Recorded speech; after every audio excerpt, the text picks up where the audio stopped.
AgweekTV Soy Insight, brought to you by the North Dakota Soybean Council. Harvest is no sooner finished than it's time to start thinking about next year. This year, planting started late, and many growers ended the season with tough harvest conditions for late season crops like soybeans. In this month's Soy Insight, Dunn has some advice for getting a head start on next year's crop. There's been less time for post-harvest operations such as some fall tillage or fertilizer application. Greg Andrus is a cropping systems specialist at the NDSU Research Station in Carrington, North Dakota. He says if you're running short of time this fall, it's probably okay to leave the residue on the field as it will help reduce soil erosion over the winter and help retain soil moisture for a spring boost. Especially if it's standing residue, either small grain or maybe corn residue, that'll certainly help us capture some snow and moisture that may help give us a boost for our soybean yields next year. And Andrews reminds crop rotation is important. Avoid following soybean with soybean a second year, as it can leave your crop vulnerable to pests like soybean cest nematode and tough-to-control weeds like kochia and water hemp.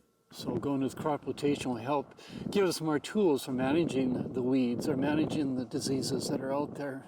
Andrews says planting soybean after corn or wheat will increase yields by about 5%.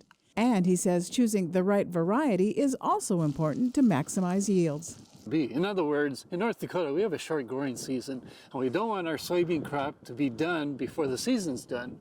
But on the other end of the scale, we don't want to choose a long maturing variety and then get hit by a killing frost. Another key to success is soil sampling. Agronomist Sarah Hall-Lovis says now is the time to collect soil samples. She says soybean growers need to be testing for phosphorus, potassium, iron deficiency, chlorosis, and soybean cyst nematode egg counts.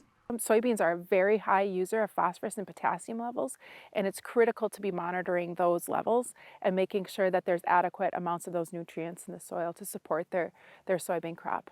Andrus and Lovis say these actions now can yield bigger profits next year. This is Rose Dunn for AgWeek. To learn more about soil testing, variety selections, and disease, weed, and pest management, contact your local NDSU Extension office. Thanks for watching AgweekTV on YouTube. Make sure to like and subscribe. We put out new videos every Saturday.